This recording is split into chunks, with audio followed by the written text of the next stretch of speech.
सभी मित्रों को गुड मॉर्निंग। आप सभी का अपने चैनल के ऊपर स्वागत है। तो हम बात करने जा रहे हैं विधि शास्त्र की हम बात करेंगे, जिसको जूरिस्प्रूडेंस बोलते हैं। तो आज हम विधि शास्त्र की बात करने जा रहे हैं।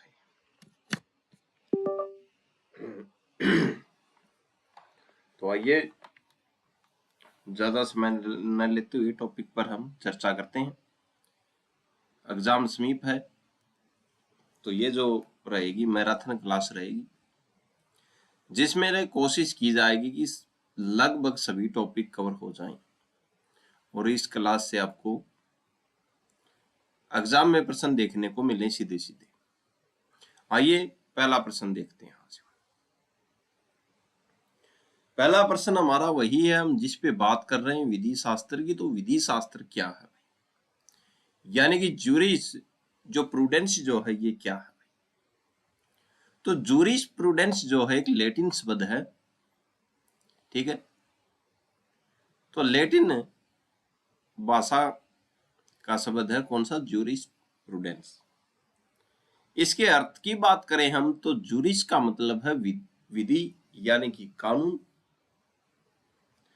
और जो ये प्रूडेंसिया जो है, तो जो प्रूडेंस है ये प्रूडिसिया से निकल के आया है। इसका मतलब क्या है कि ज्ञान या कौशल, यानी कि विधि का ज्ञान, कानून का ज्ञान या विधि का कौशल। कानून का गहरा ज्ञान या कानून का कौशल ही क्या है भाई, विधि शास्त्र है भाई, ठीक है। तो कानून का ज्ञान या कानून का कौशल क्या है, विधि शास्त्र है, ठीक है। आगे बात करते हैं।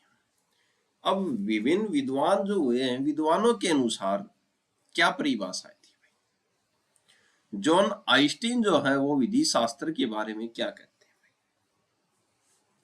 भाई। जॉन आइंस्टीन साहब कहते हैं कि इन्होंने इसे वास्तविक विधि का दर्शन कहा है। किसको, विधि शास्त्र को। तो जॉन आइंस्टीन ने है विधि शास्त्र को वास्तविक विधि का क्या कहा है, दर्शन कहा है, कि जो वास्तव में जो विधि है उसका क्या है, दर्शन है विधि शास्त्र। मतलब जो कानून वास्तव में लागू है उसके पीछे की जो सोच को समझना ही क्या है भाई, विधि शास्त्र है। कि जो वास्तव में जो वर्तमान में कानून है, अब वास्तव में कानून है, तो उसके पीछे की सोच क्या हो, कानून लागू क्यों हुआ, तो उसके पीछे की सोच क्या है, विधि शास्त्र है। ये जॉन आइंस्टीन ने बात करी थी। अब सामंड महोदय क्या कहते हैं विधि शास्त्र के बारे में। तो सामंड महोदय कहते हैं कि नागरिक विधि के प्राथमिक सिद्धांतों का विज्ञान है, ठीक है। कि जो सामंड साहब कहते हैं कि जो विधि शास्त्र जो है वो नागरिक विधि के प्राथमिक सिद्धांतों का क्या है, विज्ञान है। यानी समाज में जो बुनियादी कानून चलते हैं उन्हें क्या कहते हैं भाई, वैज्ञानिक तरीके से समझना क्या है भाई, विधि शास्त्र है भाई। तो सामंड महोदय कहते हैं कि जो समाज में कानून चलते हैं उनको क्या है, वैज्ञानिक तरीके से समझना क्या है, विधि शास्त्र है, ठीक है। प्रोगेर क्या कहते हैं विधि शास्त्र के बारे में। तो प्रोगेर इन्होंने कहा कि यह विधि का क्या है, विज्ञान है, क्या, विधि शास्त्र। इसमें हम उन नियमों और सिद्धांतों को व्यवस्थित तरीके से पढ़ते हैं जिन्हें न्यायालय लागू करता है। तो प्रोगेर साहब क्या कहते हैं कि विधि क्या है भाई, विधि शास्त्र क्या है, विधि का विज्ञान है, और हम उन नियमों और सिद्धांतों को पढ़ते हैं जो न्यायालय क्या करता है, लागू करता है, ठीक है। तो यानी कि विधि का विज्ञान है, विधि का विज्ञान है। अब पैटर्न महोदय क्या कहते हैं भाई विधि शास्त्र के बारे में। इनके अनुसार विधि शास्त्र का मतलब कानून और कानून के अलग अलग प्रकारों का विस्तार से अध्ययन करना। पैटर्न साहब कहते हैं कि जो कानून, जो विधि शास्त्र जो है वो कानून का अलग अलग प्रकार से विस्तार करना और उनका अध्ययन करना क्या है, विधि शास्त्र है, ठीक है भाई। अब बात आती है हमारे पास स्टोन महोदय क्या बोलते हैं विधि शास्त्र के बारे में। जूलियस स्टोन, तो इन्होंने कहा कि विधि शास्त्र वकीलों की बहिमुखी अभिव्यक्ति है। ठीक है, तो वकीलों के बारे में चर्चा किसने की थी? स्टोन साहब ने की थी कि विधि शास्त्र वकीलों की क्या है? बहिमुखी अभिव्यक्ति है। इसका मतलब है कि एक वकील कानून का समाज में किस तरह से पेश करता है और समझाता है। यानी कि इनका मतलब क्या था कि एक वकील कानून को समाज में जिस तरह से पेश करता है और समझाता है वही क्या है भाई? विधि शास्त्र है। ठीक है, तो ये विधि शास्त्र की परिभाषा हमने देखी। आगे हम चर्चा करते हैं। अगला प्रश्न है, विधि शास्त्र को कानून की आंख क्यों कहते हैं? तो कानून की आंख क्यों कहते हैं विधि शास्त्र को? ये प्रश्न आपको देखने को मिलेगा, सीधा सीधा पूछा जाएगा। जैसे बिना आंखों के हम रास्ता नहीं देख सकते, वैसे ही विधि शास्त्र से विधि शास्त्र के यानी कि वैसे ही विधि शास्त्र के बिना हम कानून की गहराइयों को नहीं समझ सकते। ठीक है, जैसे हमारे पास आंख है, आंख अगर हमारे पास आंख नहीं होगी तो रास्ता नहीं देख सकते, वैसे ही अगर विधि शास्त्र नहीं है तो कानून की जो गहरी समझ जो है, गहराइयों को हम नहीं समझ सकते। ठीक है, यह हम बताते हैं कि कानून क्यों बनता है। तो विधि शास्त्र क्या बताता है कि कानून क्यों बना, कोई भी कानून बनता है वो क्यों बना भाई। ठीक है, अब हमको ये नहीं पता कानून क्यों बना है, तो विधि शास्त्र क्या है भाई? कानून को गहराई तक हमको समझाता है। अधिकार और कर्तव्य क्या होते हैं, न्याय कैसे मिलना चाहिए। ठीक है,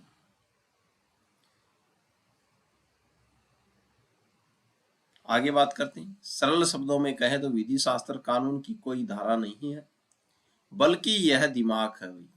किसका? कानून का, जिससे सभी धाराएं और कानून बनते हैं। ठीक है, यह हमें कानून को रटने की बजाय उसे समझने की क्या देता है? शक्ति देता है। ठीक है, तो विधि शास्त्र क्या है? कानून की आंख है भाई। विधि शास्त्र ही हमें बताती है कि कानून क्यों बनाया गया था, अधिकार क्या होंगे हमारे, कर्तव्य क्या होते हैं, न्याय कैसे मिलना चाहिए भाई, ये सब विधि शास्त्र बताता है। विधि शास्त्र की विषय वस्तु क्या होगी अब? ठीक है, प्रश्न अगला हमारे पास है, विधि शास्त्र की विषय वस्तु स्पष्ट कीजिए भाई। तो विधि शास्त्र की विषय वस्तु, विधि शास्त्र की विषय वस्तु का मतलब है हम विधि शास्त्र के अंदर आखिर पढ़ते क्या है। ठीक है, तो विधि शास्त्र की विषय वस्तु क्या है कि विधि शास्त्र के अंदर हम अध्ययन किस चीज का करते हैं, क्या पढ़ते हैं, इसकी विषय वस्तु को हम निम्नलिखित बिंदुओं से समझ सकते हैं। तो हम विधि शास्त्र के अंदर क्या क्या पढ़ते हैं ये देखते हैं। विधि की उत्पत्ति और विकास, यानी कि विधि कोई कानून बना, कैसे बना, इसकी उत्पत्ति कैसे हुई। ठीक है, तो विषय वस्तु का पॉइंट है, बिंदु है। क्या पढ़ते हैं तो विधि शास्त्र में हम ये पढ़ेंगे कि विधि कैसे बनी, कैसे इसकी उत्पत्ति हुई, इसका विकास कैसे हुआ, यह विधि शास्त्र की विषय वस्तु है। विधि शास्त्र इस बात का अध्ययन करता है कि कानून का जन्म कैसे हुआ, क्या यह ईश्वर की देन है, राजा का आदेश है, या समाज की परंपराओं से निकला है। यह कानून के पुराने स्वरूप से लेकर आज के आधुनिक स्वरूप तक के सफर को बताता है। ठीक है, तो एक हम चर्चा करते हैं कि विधि की उत्पत्ति और विकास कैसे हुआ, ये पढ़ते हैं विधि शास्त्र में। आगे क्या पढ़ते हैं? आगे है विधि के स्रोत। ठीक है, अब हम देखेंगे जो विधि बनी है उसके स्रोत क्या है, क्यों बनी है विधि। इससे हम उन माध्यमों का अध्ययन करते हैं जहां से कानून निकलता है भाई, मुख्य रूप से रूढ़ियां भाई, समाज की पुरानी परंपरा, जहां से क्या बना है भाई, कानून बनता है। तो विधि के स्रोत है भाई रूढ़ियां। फिर क्या है विधायन, विधायन का मतलब संसद द्वारा बनाया गया कानून, क्या है भाई, विधि का स्रोत है।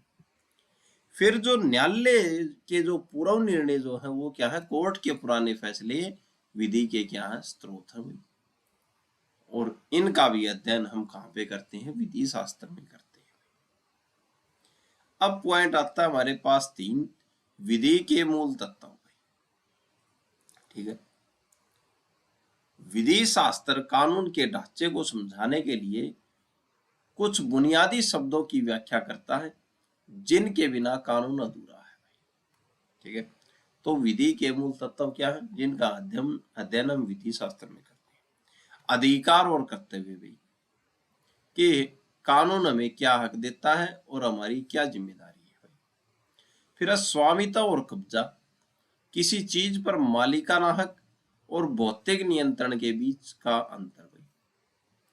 विधिक व्यक्तित्व, जैसे एक इंसान के साथ साथ एक कंपनी या मूर्ति को भी कानून में व्यक्ति माना जाता है। तो ये जो तत्व जो है विधि के मूल तत्व, इनकी भी हम चर्चा विधि शास्त्र में करते हैं। विधि का उद्देश्य, यानी कि विधि शास्त्र यह सवाल करता है कि कानून आखिर क्यों बनाया गया। क्या इसका मकसद सिर्फ सजा देना है या समाज में समानता और न्याय लाना है। तो विधि का उद्देश्य क्या है, इसका अध्ययन भी हम कहां पे करेंगे, विधि शास्त्र में करते हैं। आगे बात करते हैं। आगे हमारे पास है पॉइंट नंबर 5, विधिक विचारधारा। यानी कि विभिन्न जो विद्वान जो हुए हैं, तो उनकी विचारधारा क्या थी, कानून को अलग अलग नजरिए से उन्होंने देखा। तो विषय वस्तु के अंतर्गत इन विचार धारकों को पढ़ा जाता है। तो विधि शास्त्र में इनको भी हम पढ़ेंगे। विश्लेषणात्मक, कानून जैसा आज है उसका क्या करेंगे, अध्ययन करेंगे, विश्लेषणात्मक अध्ययन, जैसे आज है कानून। ऐतिहासिक, कानून का इतिहास और विकास, कानून पहले कैसा था, इतिहास कहाँ से बना, उसका विकास कैसे हुआ, यह भी हम विधि शास्त्र में देखेंगे। समाज शास्त्रीय, कानून और समाज का आपसी संबंध, कानून और समाज का आपसी संबंध क्या है, यह भी हम विधि शास्त्र में पढ़ते हैं। विधि शास्त्र की विषय वस्तु कोई सीमित दायरा नहीं है, जहां जहां कानून लागू होता है वहां वहां विधि शास्त्र मौजूद है। यहाँ यह विधि के स्वरूप, तत्वों, कार्यों का एक व्यवस्थित अध्ययन करता है। पॉइंट आ गया। तो विधि शास्त्र विधि के स्वरूप, तत्वों और कार्यों का क्या करता है, व्यवस्थित अध्ययन करता है। ठीक है, आगे चर्चा करते हैं। अगला प्रश्न हमारे पास आता है, विधि शास्त्र का महत्व समझाइए भाई, कि विधि शास्त्र का महत्व क्या है भाई। ठीक है, क्यों हम इसको पढ़ते हैं, क्या महत्व विधि शास्त्र पढ़ने का।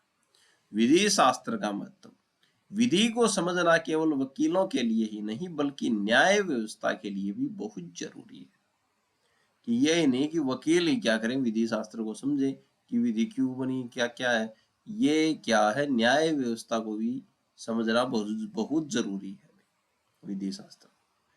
इसके महत्व को हम इन बिंदुओं को में समझ सकते हैं। तो इनकी जो विधि शास्त्र का जो महत्व है उसको हम ये जो बिंदु है इनमें समझ सकते हैं। पहला बिंदु है विधि का नेत्र भाई, विधि का नेत्र। ठीक है, जिस प्रकार बिना आंखों के मनुष्य का शरीर बेकार है और वह रास्ता नहीं देख सकता, वैसे ही विधि शास्त्र के बिना कानून को सही से समझा जा सकता है। ठीक है, कि जिस प्रकार आंख के बिना मनुष्य का शरीर बेकार है और वह रास्ता नहीं देख सकता, वैसे ही विधि शास्त्र के बिना कानून को सही से नहीं समझा जा सकता।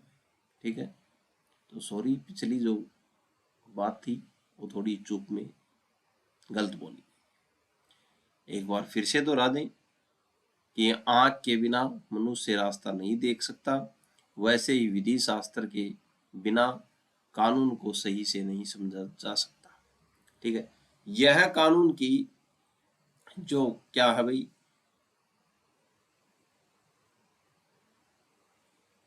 पेचीदगियों को देखने और समझने की दृष्टि देता है। तो ये विधि शास्त्र जो है ये कानून को क्या करता है भाई, समझने और देखने की दृष्टि देता है। ठीक है, हमको कानून को समझने की। ठीक है, कानून की कुंजी भाई। ठीक है, तो विधि शास्त्र क्या है, कानून की कुंजी है भाई। देखते हैं, विधि शास्त्र एक ऐसी चाबी है जो कानून के भीतर छिपे गहरे अर्थों और रहस्यों को क्या करती, खोलती है। कानून की धाराएं क्या कहना चाहती हैं, उनके पीछे की असली भावना क्या है, यह हमें विधि शास्त्र ही सिखाता है। ठीक है भाई, आगे बात करते हैं और विधि शास्त्र हमको क्या सिखाता है। कानून की व्याख्या। अदालतों में जब किसी कानून के शब्द उलझ जाते हैं तब न्यायाधीश और वकील विधि शास्त्र के सिद्धांतों का सहारा लेते हैं। यह कानून का सही मतलब निकालने में मदद करता है। क्या, विधि शास्त्र। जब कोई मामला उलझ गया न्यायालय में तो वकील और न्यायाधीश क्या करते हैं, विधि शास्त्र का ही क्या लेते हैं, सहारा लेते हैं। ठीक है, यह कानून का सही मतलब निकालने में मदद करता है। क्या, विधि शास्त्र। बात आती है सामाजिक समस्याओं का समाधान। विधि शास्त्र का काम केवल किताबी ज्ञान देना नहीं है, बल्कि समाज की बदलती समस्याओं का हल निकालना भी है। ठीक है, आज हम जो भी नए सुधार देखते हैं वे विधि शास्त्र की ही क्या है भाई, देन है। जैसे कौन कौन से सुधार किए हैं, कैदियों के अधिकार भाई, जेल प्रशासन में सुधार और कैदियों के साथ मानवीय व्यवहार। मानव गरिमा, हर व्यक्ति को इज्जत के साथ जीने का अधिकार।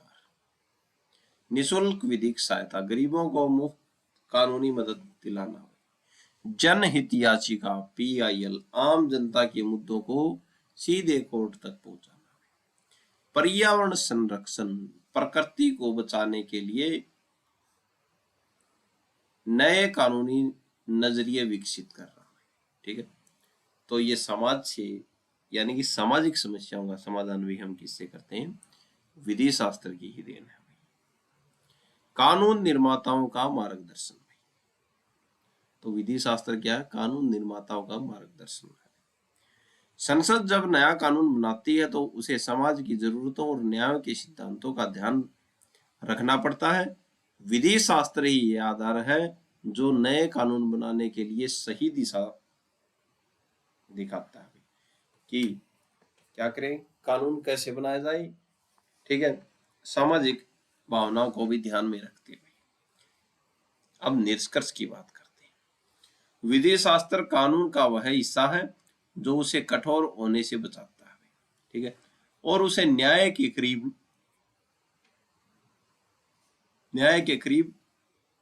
ले जाता है। यह कानून को मानवीय बनाता है और समाज के कल्याण का रास्ता साफ करता है।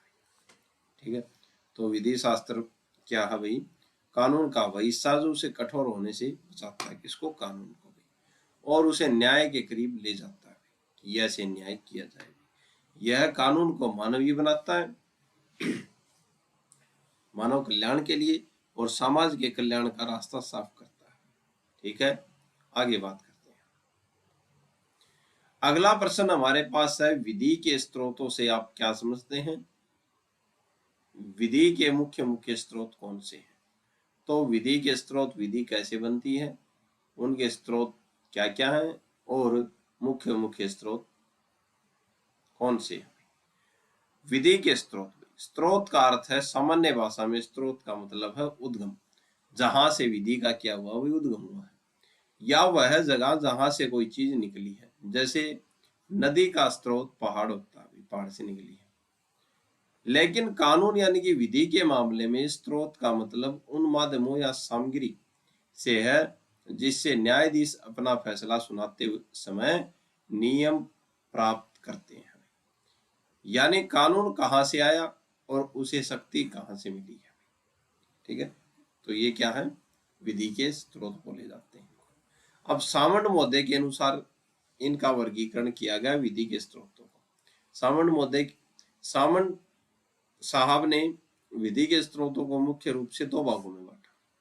कि विधि कैसे बनी। औपचारिक स्रोत,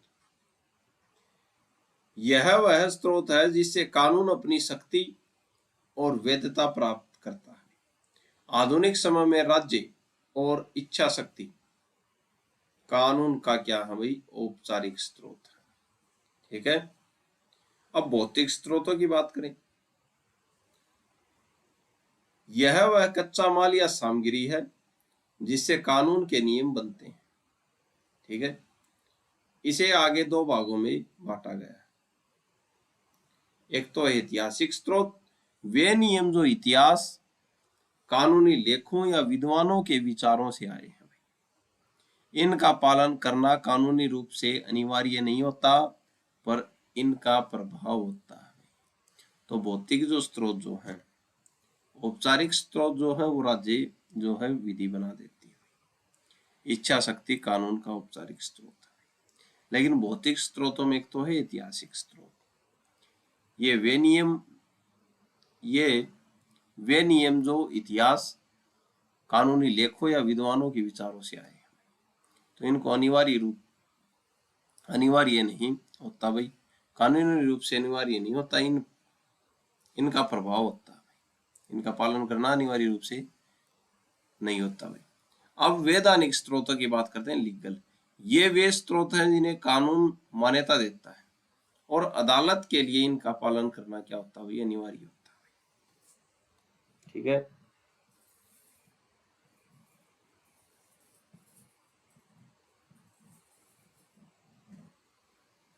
तो लीगल जो स्रोत होते हैं यानी कि वैधानिक जो स्रोत होते हैं उनका क्या है,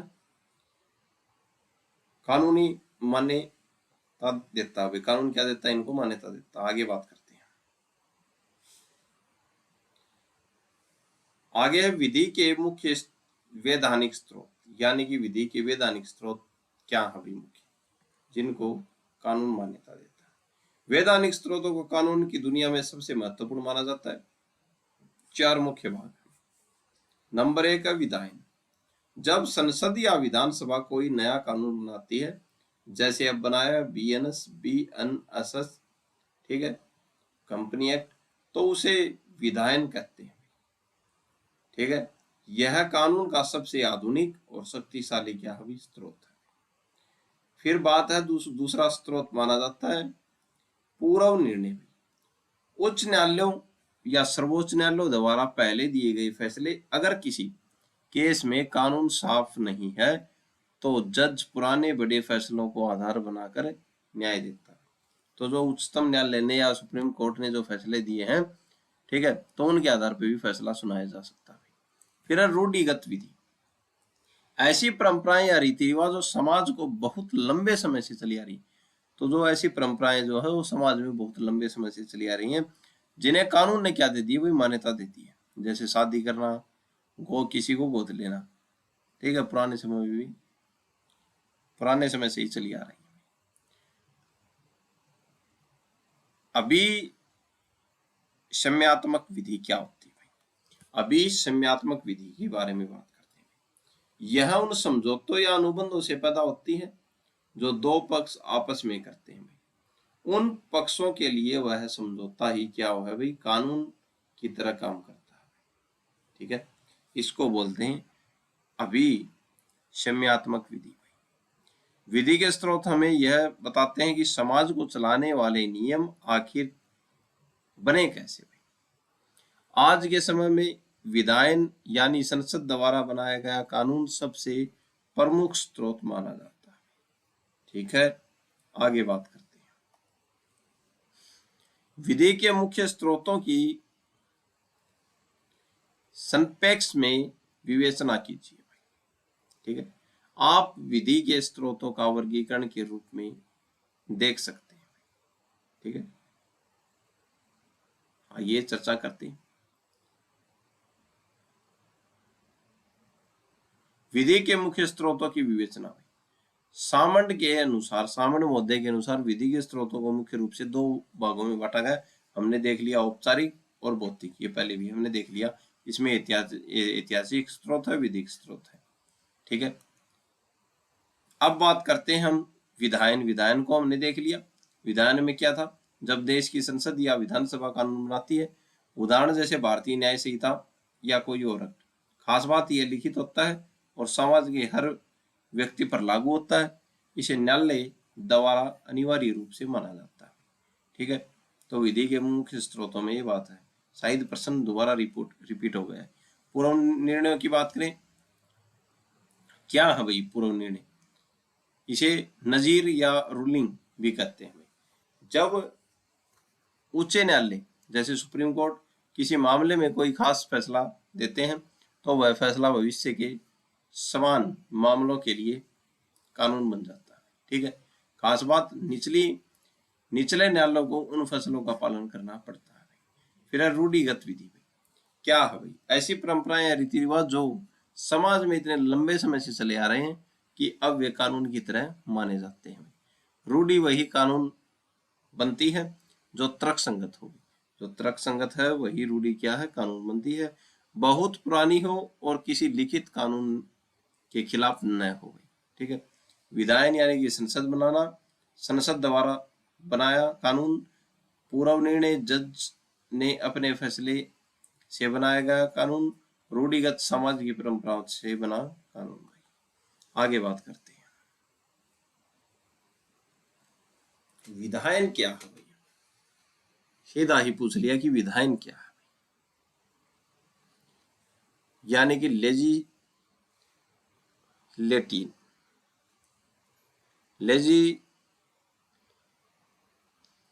इसमें हम बात करते हैं विधायन।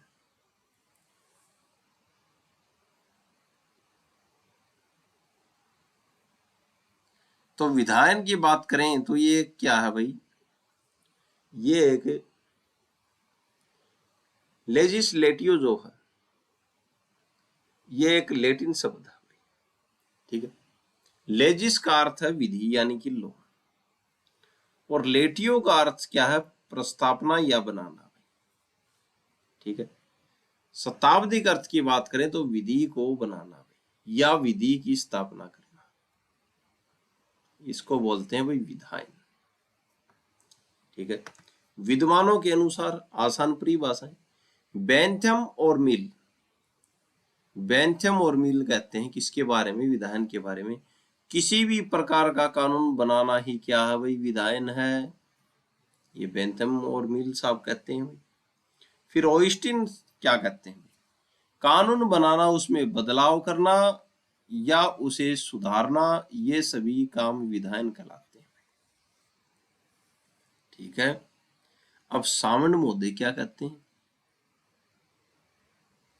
जब कोई शक्ति प्राप्त अधिकारी जैसे संसद कानून के नियमों की घोषणा करता है तो उसे क्या कहते हैं भाई? विधायन कहते हैं। ये कौन बोलते हैं? सामंत मोदी। अब प्रोगेर क्या कहते हैं? राज्य की विधायिका यानी कि संसद जो औपचारिक घोषणाएं करती है वही क्या है भाई? विधायन है। तो बेंथम और मिल साहब कहते हैं कि किसी भी प्रकार का कानून बनाना विधायन है। ऑस्टिन साहब कहते हैं कानून बनाना, उसमें बदलाव करना, उसमें सुधार करना विधायन है। सामंत साहब क्या कहते हैं? कोई शक्ति प्राप्त अधिकारी कानून के नियमों की घोषणा करता उसे विधायन कहते हैं। फिर प्रोगेर क्या कहते हैं? राज्य की विधायिका यानी कि संसद जो औपचारिक घोषणाएं करती है वो विधायन है। आगे बात करते हैं विधायन के मुख्य लक्षण भाई। तो विधायन के 4 लक्षण हैं। संसद द्वारा निर्माण, यानी कि विधायन किसके द्वारा बनाया गया? संसद द्वारा। यह हमेशा राज्य के विधायी अंग जैसे भारत में संसद या विधानसभा द्वारा बनाया जाता है। फिर सोच समझ कर बनना, यह अचानक नहीं बनता बल्कि समाज की जरूरत को देखते हुए विचार पूर्वक पहले विचार किया जाता तब बनाया जाता है। लिखित रूप भाई, विधायन हमेशा लिखित और एक खास फॉर्मेट में होता है। फिर है आदेशात्मक शक्ति, इसमें आदेश का भाव होता है, यानी इसे मानना अनिवार्य है वरना सजा मिल सकती है। ठीक है, विधायन के प्रकार भाई। ठीक है, 2 प्रकार है, सर्वोच्च विधायन और अधीनस्थ विधायन। सर्वोच्च विधायन में कौन है? जो सीधे संसद द्वारा बनाए जाते हैं, जैसे भारतीय न्याय संहिता, इसे कोई दूसरा शक्ति रद्द नहीं कर सकता तो ये क्या है, सर्वोच्च विधायन। दूसरा है अधीनस्थ विधायन, जो संसद के नीचे काम करने वाली संस्थाएं जैसे नगर पालिका या सरकारी विभाग बनाते हैं। ठीक है, वो भी तो रूल जारी कर देते हैं, तो उनको रद्द किया जा सकता है। जब देश की चुनी हुई सरकार या संसद लिखित रूप में कोई कानून लागू करती है तो उसे विधायन कहते हैं। यह आज के समय में कानून का सबसे बड़ा और महत्वपूर्ण स्रोत है। क्या, विधायन। आगे बात करते हैं विधायन के विभिन्न प्रकारों की हमने बात कर ली। सर्वोच्च विधायन, खासियत क्या है इसकी खासियत, दो श्रेणियां हैं इसकी।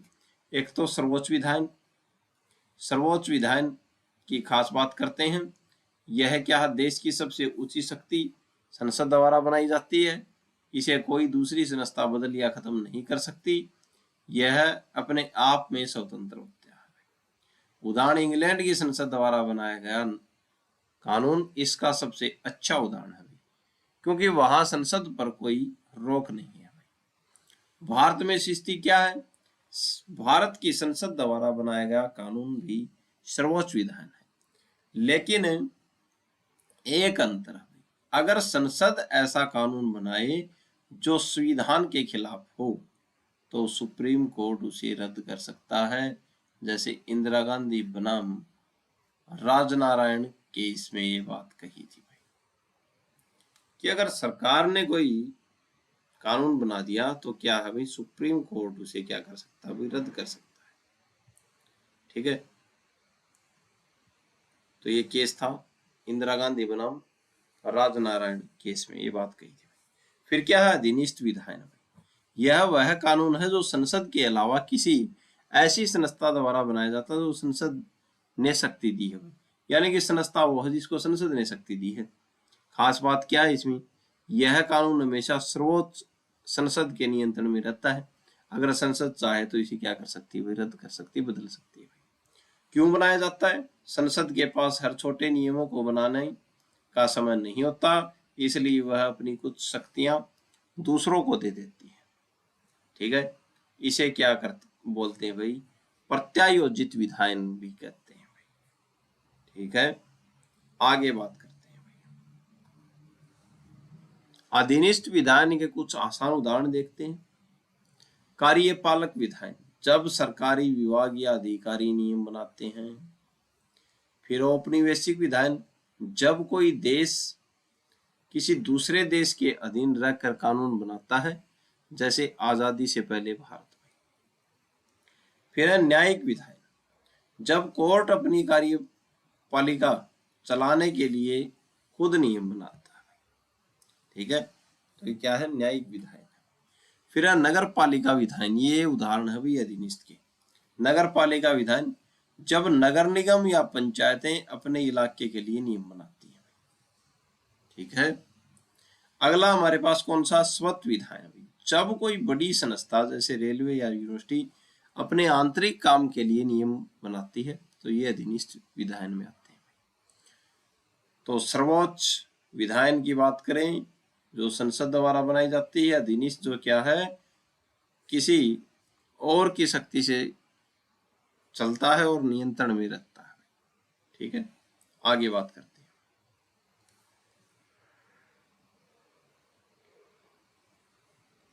हमारे पास बात आती है रूढ़ि को परिभाषित कीजिए। एक वैध रूढ़ि को कौन कौन से आवश्यक तत्व है हमें। ठीक है, वैध रूढ़ि वो होती है जो कानून द्वारा मान्यता प्राप्त है। तो रूढ़ि का अर्थ क्या है, हम समाज का कोई समूह या समुदाय किसी काम को बहुत लंबे समय से लगातार और एक ही तरीके से करता आ रहा हो तो वह क्या है भाई, रूढ़ि या प्रथा बन जाती है भाई। ठीक है भाई, पुरानी परंपराएं जब कानून की तरह मानी जाने लगे तो उन्हें क्या कहते हैं, रूढ़ि कहते हैं।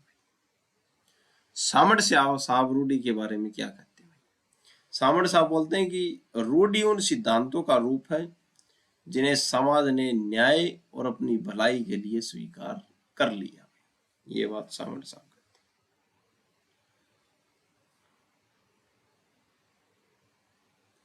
हैं। अब बात आती है कि वैध रूढ़ि के आवश्यक तत्व कौन से हैं। पहला कौन सा है? प्राचीनता भाई। रूढ़ी बहुत पुरानी होनी चाहिए, कानून की नजर में इसे इतने लंबे समय से होना चाहिए कि किसी को याद न हो कि यह कब शुरू हुई थी भाई। ठीक है, किसी को याद नहीं हो कि यह कब शुरू हुई थी, प्राचीनतम होनी चाहिए रूढ़ी। फिर है निरंतरता, वह परंपरा बिना रुके लगातार चलती आ रही हो। अगर वह बीच में बंद हो गई थी तो उसे वैध रूढ़ी नहीं माना जाएगा।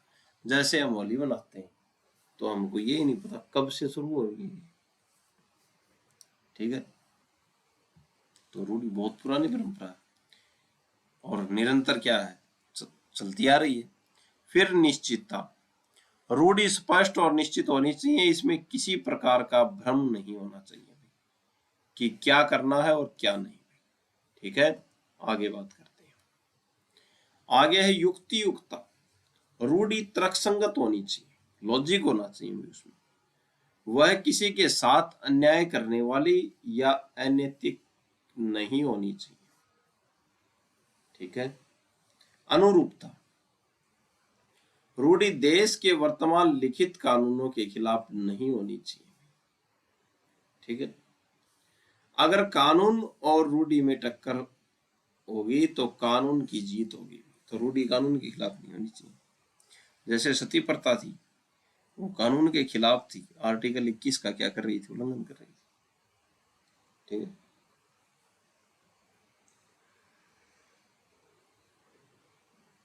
अगली बात है शांतिपूर्ण उपयोग। उस परंपरा का पालन समाज में शांतिपूर्वक और अधिकार के रूप में किया गया हो, न कि जोर जबरदस्ती या झगड़े से। ठीक है, बाध्यकारी बल, समाज के लोग उसे अपनी मर्जी से नहीं बल्कि एक नियम मानकर पालन करते हैं, यानी उसमें कानून जैसी शक्ति महसूस होनी चाहिए। ठीक है, जब कोई पुरानी आदत तब तक कानून नहीं बनती जब तक वह पुरानी लगातार साफ सुथरी और कानून के दायरे में न हो। ठीक है, इसको रूढ़ी बोलते हैं। अगला प्रश्न है हमारा, पूर्व निर्णय की परिभाषा दीजिए। पूर्व निर्णय वो है जो कि न्यायालय द्वारा पहले दिए जा चुके हैं। ठीक है, पूर्व निर्णय में क्या, पूर्व निर्णय के क्या क्या प्रकार हैं, विधि के स्रोत के रूप में इसके महत्व को बताइए।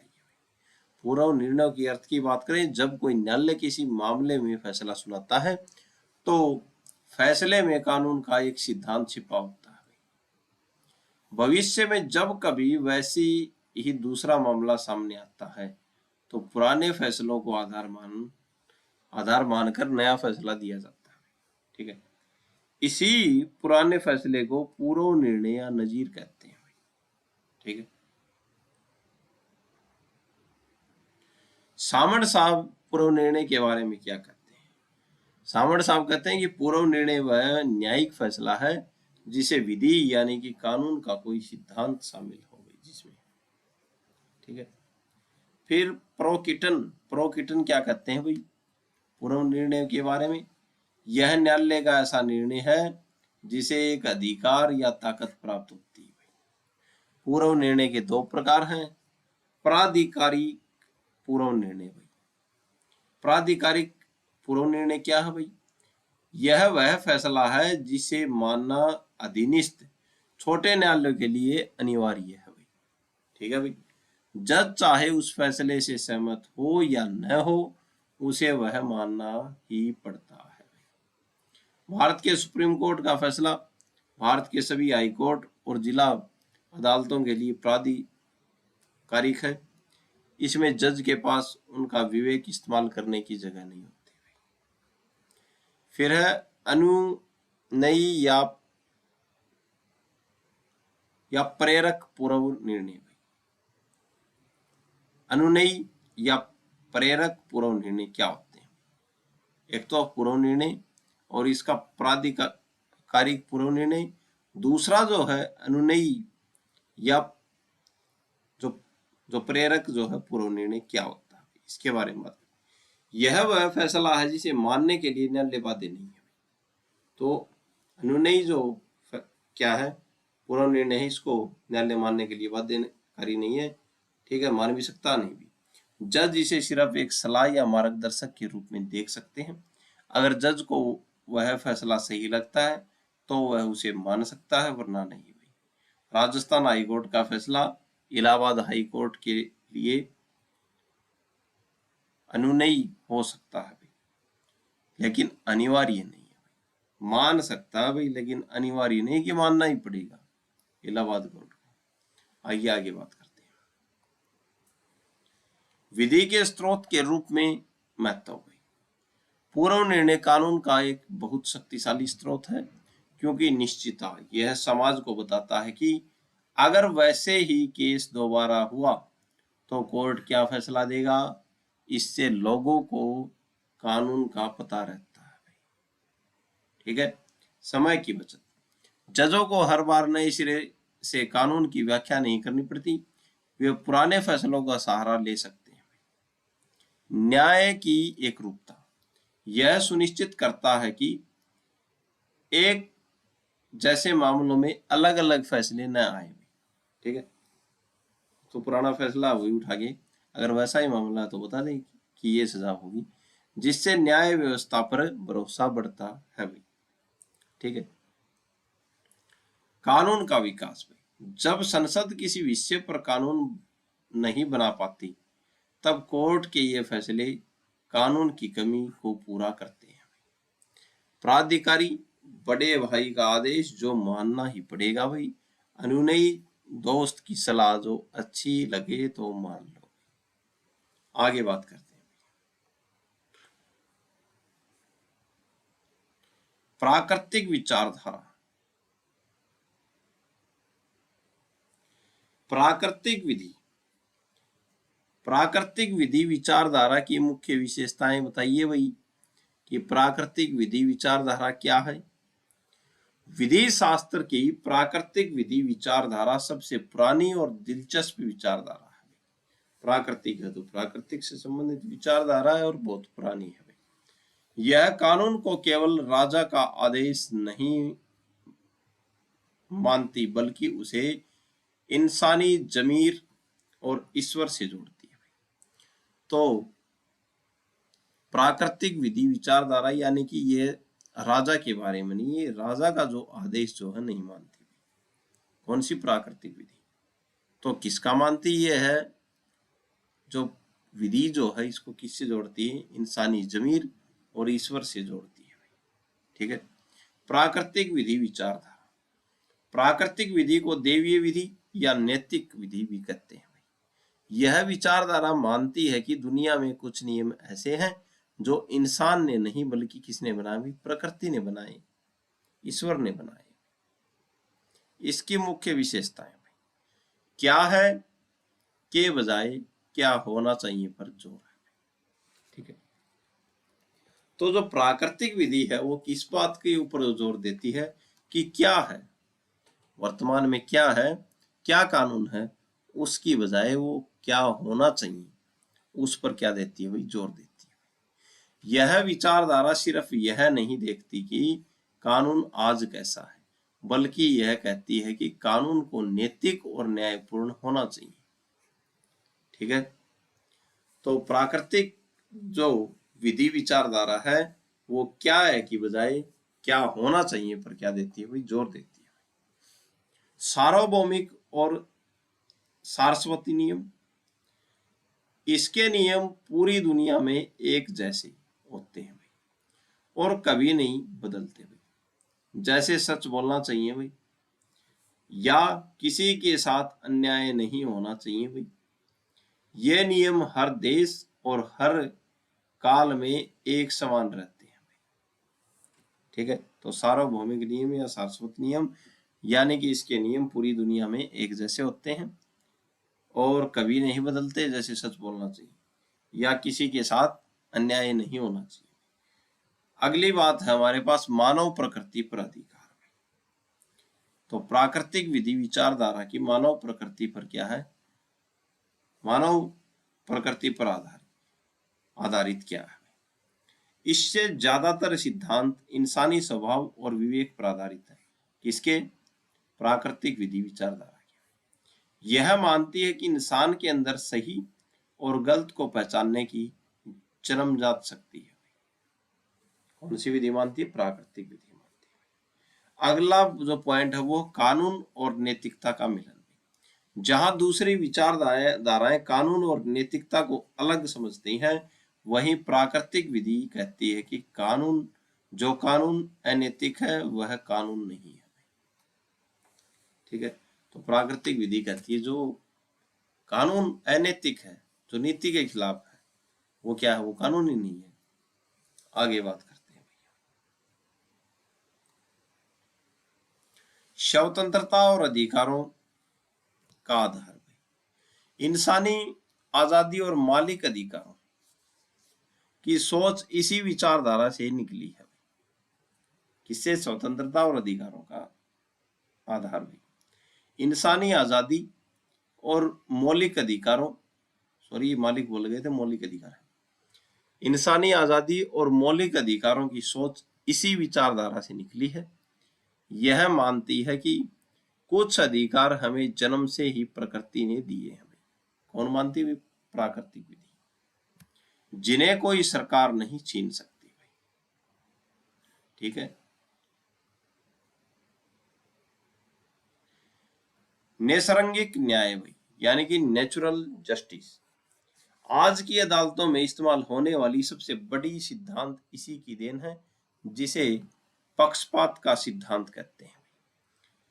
कोई भी व्यक्ति अपने ही मामले में जज नहीं हो सकता, तो पक्षपात का सिद्धांत। फिर सुनवाई का अधिकार, दूसरे पक्ष को भी अपनी बात रखने का मौका मिलना चाहिए। प्राकृतिक विधि वह कसौटी है जिस पर किसी भी सरकारी कानून को परखा जाता है। ठीक है, अगर कोई कानून इंसानियत या न्याय के खिलाफ है तो प्राकृतिक विधि उसे गलत मानती है। ठीक है, तो आज के लिए इतना ही, और ऐसी ऐसी आपके सामने 2-3 क्लासें और आएंगी, और ये जो टॉपिक जो है वो कंप्लीट हो जाएगा। तो आज के लिए इतना ही। धन्यवाद धन्यवाद। और चैनल को जहाँ ज़्यादा से ज़्यादा संख्या में क्या करें? शेयर करें, अपने मित्रों तक पहुँचाएं। आज के लिए इतना ही। धन्यवाद।